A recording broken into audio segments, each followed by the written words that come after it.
Hello दोस्तों, welcome to my YouTube channel. और आज का जो वीडियो बनने जा रहा है, इस वीडियो में हम लिखाएंगे हाउस वायरिंग और जो इलेक्ट्रिकल वायरिंग होता है, इससे कुछ क्वेश्चन आंसर जो इम्पोर्टेंट होते हैं। मतलब कि यह क्वेश्चन आंसर आपको अगर याद हो गया तो ये समझिए कि आप आगे किसी इंस्टीट्यूट में अगर आप पढ़ने जाते हैं या कहीं भी आप काम करने जाते हैं या आप काम कर रहे होंगे तो बहुत सारे डाउट आपकी क्लियर हो जाएंगे। तो ध्यान से वीडियो देखिएगा, इसमें आपको एकदम आराम से व्यवस्थित ढंग से क्वेश्चन और आंसर के बारे में बताएंगे। अगर आप नोट करना चाहते हैं तो कॉपी और कलम लेकर के बैठ जाइए और नोट करते रहिएगा। आप वीडियो को रोक करके भी नोट कर सकते हैं। तो ध्यान दीजिए, आज का वीडियो बहुत ही इंपॉर्टेंट है। आपका इलेक्ट्रिकल के सभी क्वेश्चन डाउट जो भी रहेंगे, क्वेश्चन के आंसर अच्छे से मिल जाएंगे, सभी डाउट क्लियर कर दिए जाएंगे। तो चलिए हम लोग स्टार्ट करते हैं और ध्यान से वीडियो को देखेंगे। तो स्टार्ट करते हैं, चलिए लिखिएगा पहला क्वेश्चन। तो नेक्स्ट क्वेश्चन हमारा है, सिंगल फेज सप्लाई क्या है। तो ये क्वेश्चन हमारा सिंगल फेज सप्लाई क्या है।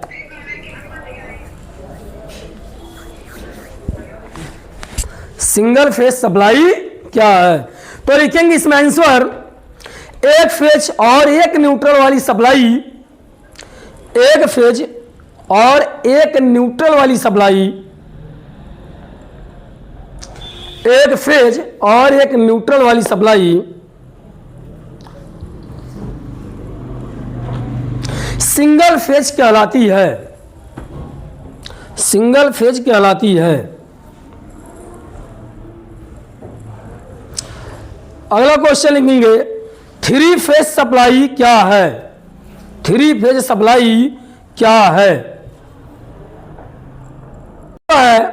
स्विच को हमेशा किस वायर में लगाया जाता है। हो गया ये, स्विच को हमेशा किस वायर में लगाया जाता है। तो आंसर में है फेज वायर में। आंसर में है फेज वायर में। फेज वायर में। फेज वायर में। अगला क्वेश्चन बोले, नेक्स्ट क्वेश्चन है, फ्यूज का काम क्या है। फ्यूज का काम क्या है। हाँ, आंसर किसका बोल रहे हैं आप, इसका फेज वायर में। जो स्विच को हमेशा किस वायर में लगाया जाता है, इसका आंसर है फेज वायर में। और नेक्स्ट आपका क्वेश्चन है, फ्यूज का काम क्या है। फ्यूज का काम क्या है। फ्यूज का काम क्या है। लिखेंगे, ओवरलोड या शॉर्ट सर्किट होने पर, ओवरलोड या शॉर्ट सर्किट होने पर, ओवरलोड या शॉर्ट सर्किट होने पर सर्किट को तोड़ देता है। सर्किट को तोड़ देता है। सर्किट को तोड़ देता है। अगला क्वेश्चन, एमसीबी क्या है। एमसीबी क्या है। एमसीबी क्या है।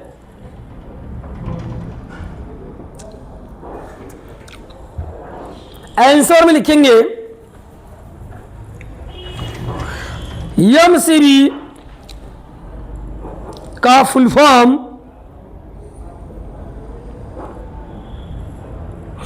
एमसीबी का फुल फॉर्म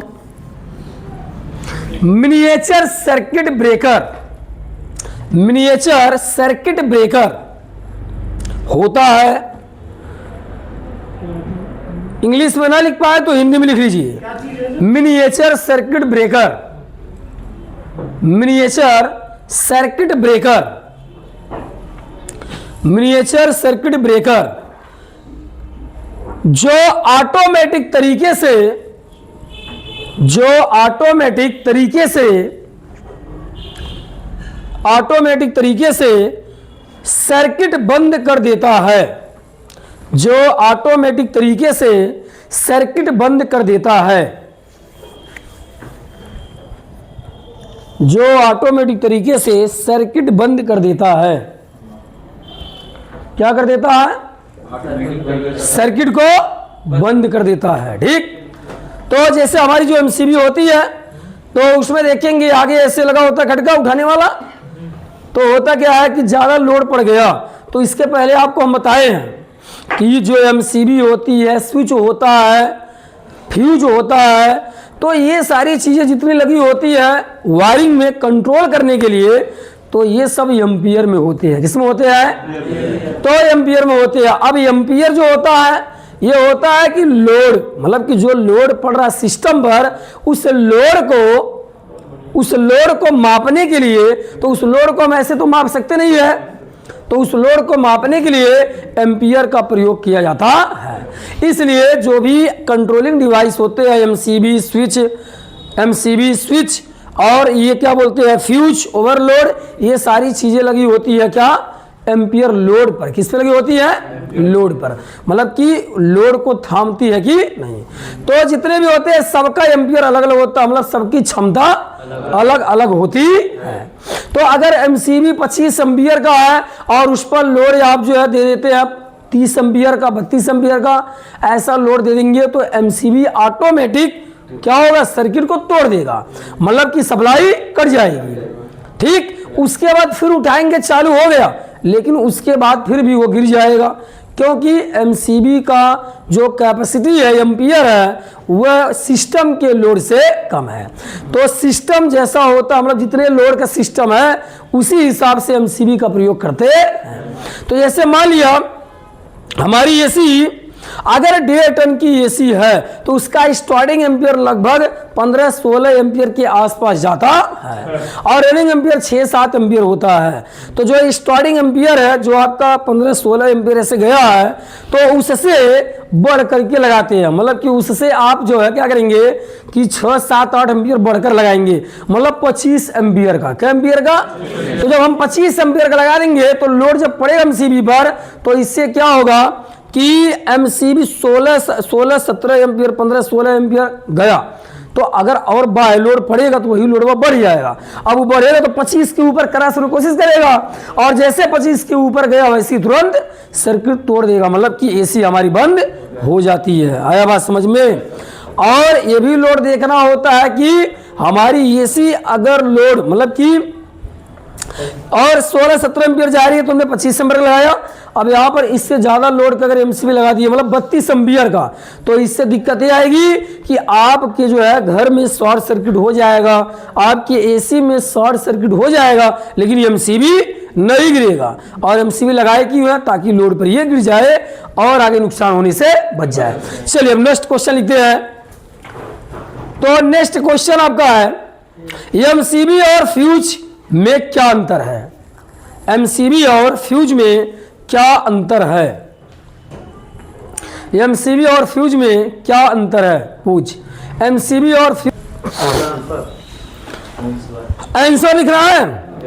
हाँ, तो लिखिए एमसीबी और फ्यूज में अंतर का आंसर, एमसीबी बार बार इस्तेमाल हो सकती है, एमसीबी बार बार इस्तेमाल हो सकती है, एमसीबी बार बार इस्तेमाल हो सकती है,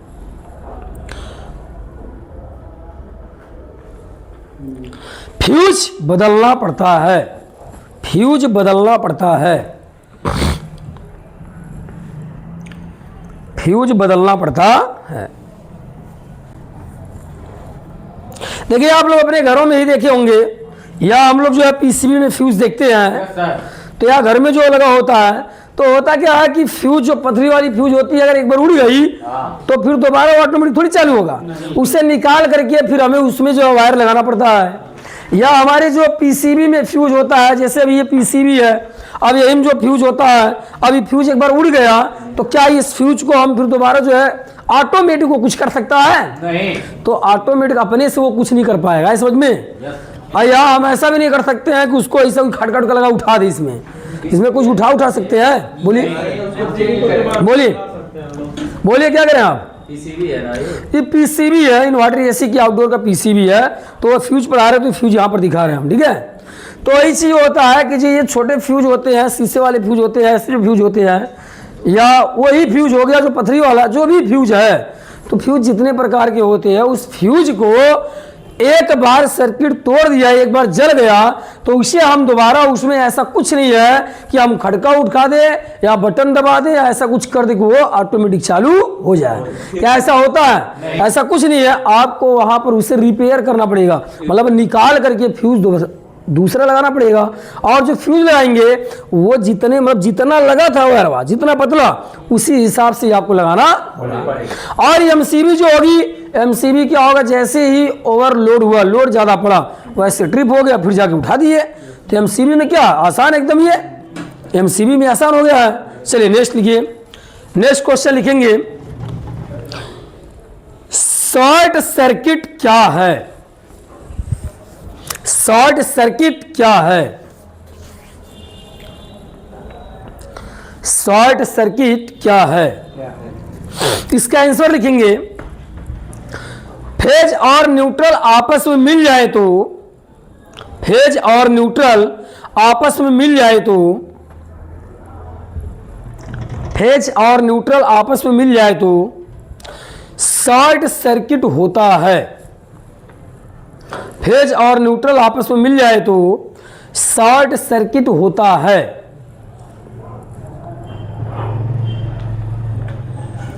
फेज और न्यूट्रल आपस में मिल जाए तो शॉर्ट सर्किट होता है। देखिए जैसे हमारे घर में जो वायरिंग की गई है, यहां पर आप देख सकते हैं कि ये जो लगा हुआ है, यहां से बोर्ड से इस बल्ब ये जल रहा है, और ये घर में पूरा न्यूट्रल फेज की वायरिंग हुई है, ठीक।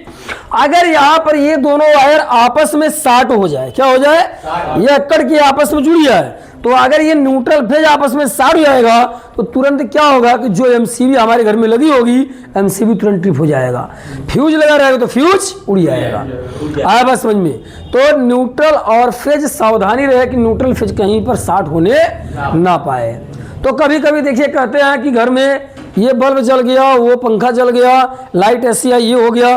और कभी कभी कहते हैं कि यहाँ पर जब टेस्टर से चेक करते हैं तो इसमें दोनों में वोल्टेज बताता है, मतलब कि दोनों में ये, सॉरी, टेस्टर से चेक करते बताता है, बता रहा है लेकिन लगा रहे हैं तो काम, मतलब चल नहीं रहा सिस्टम। तो इसका मतलब होता है कि अंदर से न्यूट्रल और फेज आपस में कहीं सड़ गए हैं, कि ऐसे पलकवा लगाते ही तुरंत एमसीबी गिर जा रही है। आप कहीं एसी ही बनाने गए हैं, कहीं फ्रिज बनाने गए हैं, आप प्लग ऐसे लगाए और अभी देखिए यहाँ तो सही है, यहाँ पर ऐसे लगाया हमने तो ये जल रहा है, ठीक। लेकिन कहीं पर जाते हैं साइड पर तो वहाँ पर क्या होता है कि ऐसे पलकवा लगाए और लगाते ही तुरंत एमसीबी ट्रिप हो गई, या उनके घर में तुरंत जो है सब एकदम बंद हो गया, लाइट सब बुझ गई।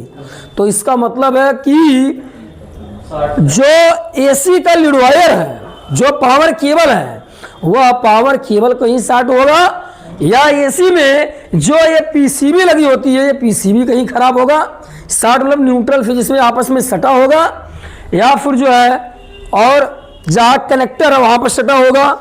तो एसी का लगा रहे हैं तभी हो रहा है, जिस सिस्टम का हम लगा रहे हैं और तब हो रहा है। तो ये प्रॉब्लम कहाँ पर है, हमारे सिस्टम में है। कहाँ पर है? चाहे एसी हो, चाहे फ्रिज हो, चाहे वॉशिंग मशीन हो, चाहे इलेक्ट्रिक गीजर हो, ये प्रॉब्लम का हमारे सिस्टम में है। मतलब उनके घर में नहीं, सिस्टम में, कि लगाते ही और कुछ हम लगा रहे हैं, कोई दूसरा चीज लगा रहे हैं, कोई दूसरा सिस्टम, पंखा, कोई वाल फैन लगा रहे हैं, तो फैसला चल रहा है। लेकिन हम जब जो हम बनाने गए हैं वह सिस्टम के लीड वायर इसमें लगाए और लगाते ही तुरंत क्या हो रहा है, पूरी लाइटें बंद हो जा रही है, एमसीबी ट्रिप हो जा रहा है। इसका मतलब हमारे ही सिस्टम में प्रॉब्लम है, और क्लियर है कहीं न कहीं न्यूट्रल फेज आपस में सटे हुए हैं, और तभी ये शॉर्ट सर्किट हुई है। तो शॉर्ट सर्किट होने से आपके घर के वायरिंग में और भी शॉर्ट हो सकता है, और दूसरे सिस्टम पर भी बुरा प्रभाव पड़ सकता है, ठीक। तो ये ध्यान देंगे कि शॉर्ट सर्किट कहीं होने ना पाए, इसलिए पहले हम लोग कंटिन्यूटी चेक करते हैं, सीरीज में चेक करते हैं, ताकि कंटिन्यूटी सही बताए, सीरीज सही बता रहा है, अब उसको हम लाइट लेके चेक करते हैं, तो ये सावधानी होती है। और अगर हम जो है सीरीज में या कंटिन्यूटी में नहीं चेक किए और ऐसे ही ढकेल दिए, ऐसे ही लगा दिए, वायर हम नहीं चेक किए कहाँ कटा पीटा है, और इससे डायरेक्टर चालू कर दिए, तो इससे क्या होगा, घर में शॉर्ट सर्किट होगा ही, आपका सिस्टम खराब हो सकता है, आपको भी बुरा प्रभाव पड़े। तो कहीं भी जाएंगे तो सबसे पहला काम रहेगा क्या, वहाँ पर कंटिन्यूटी चेक करेंगे, सीरीज में चेक करेंगे, सिंपल चेक करेंगे, बिना मतलब सिस्टम को बिना करंट दिए चेक करेंगे मीटर के द्वारा सही है कि खराब है। और जब इससे निश्चिंत हो जाइए तभी उसे करंट पर चेक करते हैं। आया समझ में? चलिए नेक्स्ट क्वेश्चन। हाँ, तो क्यों मतलब उसमें करंट नहीं मारता है, क्या सिस्टम है? नल में जो मोटर लगता है उसमें करंट नहीं आता है। मान लीजिए पानी रहता हमेशा, पानी से पंप की बात कर रहे हैं। उसमें करंट आता है, ऐसी बात नहीं है। अर्थिंग जब पाता है तब मारता है करंट। आता है करंट। बस ये है कि आप क्या हो सकता है, अर्थिंग का वायरिंग बहुत बेहतरीन हुआ है कि जो हल्का फुल्का झटका होगा अर्थिंग के द्वारा वो ज़मीन में चला गया, इसलिए आपको पता नहीं चला। जिसका अर्थिंग का वायरिंग नहीं हुआ होगा अगर थोड़ा सा भी आएगा तो उसको झटका मारेगा। अरे नल में भी उतरता है, ऐसी बात नहीं, उतरता है। किसी नल में जैसे मान लीजिए मोटर लगा है, कोई चलाता नहीं, उतरता है। तो मतलब साफ नहीं ना हुआ होगा कहीं, बाइंडिंग साइड नहीं कर रहा है, बाइंडिंग साइड नहीं है।